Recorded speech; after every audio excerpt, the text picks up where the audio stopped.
ভিডিওটা শুরু করেছি গতকালকে সন্ধ্যা থেকে। হ্যালো এভরিওয়ান, আসসালামু আলাইকুম। আমি মুক্তা ঢাকা থেকে বলছি। আশা করি যে যেখান থেকে দেখছেন আল্লাহর রহমতে ভালো আছেন। আলহামদুলিল্লাহ আমরাও ভালো আছি। প্রতিদিনের মতো চলে আসলাম আরেকটা নতুন ভিডিও নিয়ে। সন্ধ্যায় নাস্তা বানাবো, মা ছেলে তারপর আম্মু আর আমার ভাই বোনও খাবে। আমার ঘরে আর কেউ নেই, আমার হাজব্যান্ড আর দেবর তো বাইরেই। তো চিকেন নুডলস করব আমার বাবুর জন্য। বেশিরভাগ করা হয় এই চিকেনটা আছে না, চিকেনটা আমি সিদ্ধ করে তারপরে হাত দিয়ে সবগুলো এই ছোট ছোট করে নিয়েছি। হাত দিয়ে একটা ভাঙা ভাঙা ভাঙা করে না, ওইভাবে করে নিয়েছি আর কি। তো এখানে করে তারপরে পেঁয়াজ মরিচ দিয়ে তেলের মধ্যে আমি ভেজে নিয়ে তারপরে আমি চিকেনটা দিয়ে দিলাম। চিকেন দেওয়ার পরে আমি মশলা দিব, লবণ দিব, দিয়ে তারপরে ভালো করে ভাজা ভাজা করব। ওই দিন যখন আমি পাস্তাটা রান্না করেছিলাম তখন কাটার টাইমে দেখেছি একটু বড় বড় হয়ে গেছে, আরও ছোট করে কাটা উচিত ছিল, আর ভিতরে মশলা ঢুকেনি।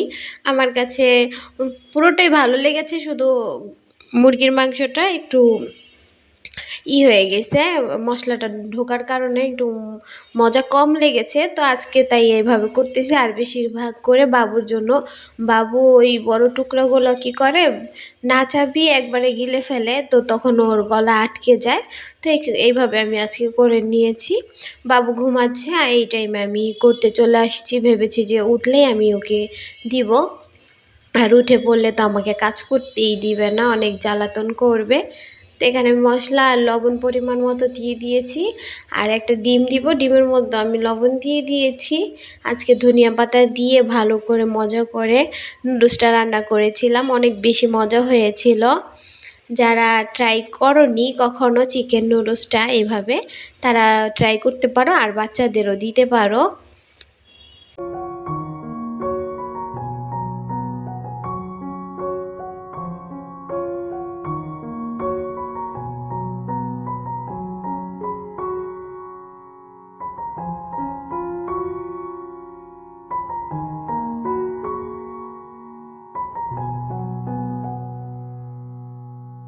এখন আমি এখানে একটা ডিম দিয়ে দিয়েছি। ডিমটা আমি সাইডে দিয়েছি যেন চিকেনটার সাথে মিশে না যায়। আর ডিমটা দেওয়ার পরে আমি নাড়াচাড়া করে ভালো করে ভেঙে টেঙে নিব যেন সুন্দরভাবে হয়ে যায়। এটা যেন চিকেনের সাথে লেগে না যায়, চিকেনের সাথে লেগে গেলে একসাথে হয়ে যাবে।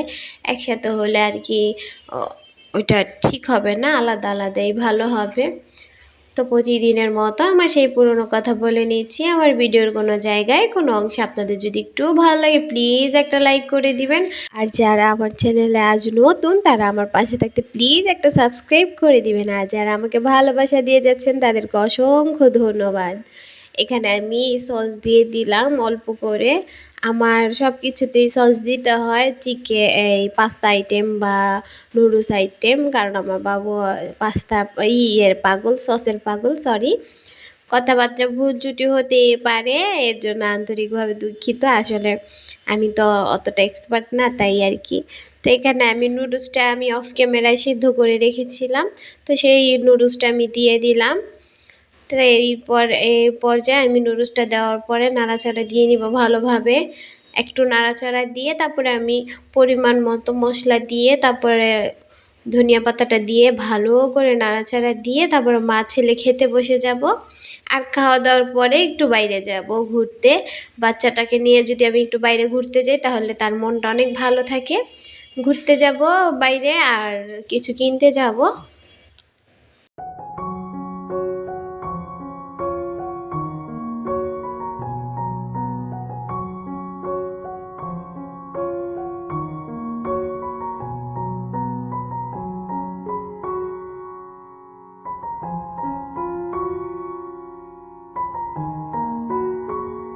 এখানে মশলাটা আর ধনিয়া পাতাটা দিয়ে আমি ভালো করে নাড়াচাড়া দিয়ে নিচ্ছি একসাথে যেন মিশে যায়।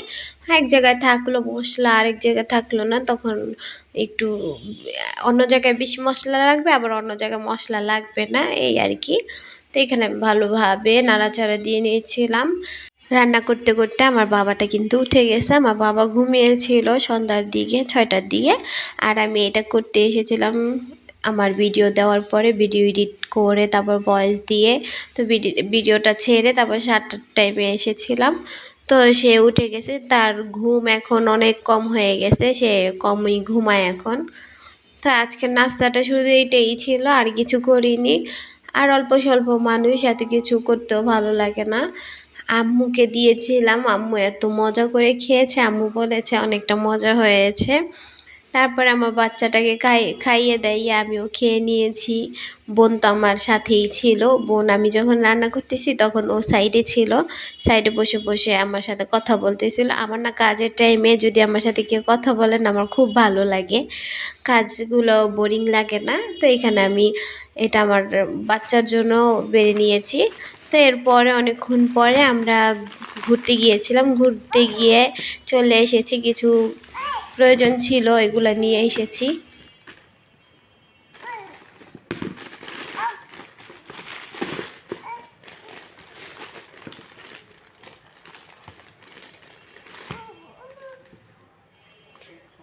তুমি এটা মজা খাবে? তা আমি পাউডারের সাথে একটা বল ফ্রি পেয়েছি, তার সবই লাগবে, আর নুডলসের সাথে বাটিটা পেয়েছি। তো তাই সে নিয়ে নিয়েছে, তো বলেছি তুমি এটার মধ্যে কি মজা খাবে, এই আর কি। মা ছেলে যা যা দরকার ছিল সব নিয়ে এসেছি। আর এইটা ছিল রাত্রে 12টার ভিডিও। আপনাদের ভাইয়া রাত্রে 12টার দিকে বাজার নিয়ে আসছে। আমার সত্যি কথা এতটা খারাপ লাগছে, অনেক খারাপ লাগছে, অনেক বেশি খারাপ লাগছে যে রাত্রে 12টার দিকে কেউ কি আনে, তাও চিংড়ি মাছটা কেটে আর কিছু কাটিনি, এই টাকি মাছটা রেখে দিয়েছি এমনি, আর রুই মাছটা কাটাই ছিল, তাও ভালো। আর রাত্রের 12টার দিকে যদি পানিটা লাড়ি শীতের মধ্যে বুঝে নিত কেমনটা লেগেছে। তো এইখানে রুই মাছ এনেছিল, তারপরে ইলিশ মাছ এনেছিল, আর এনেছিল টাকি মাছ, চিংড়ি মাছ, আর একটা হাঁস, আর 2টা মুরগি এনেছিল।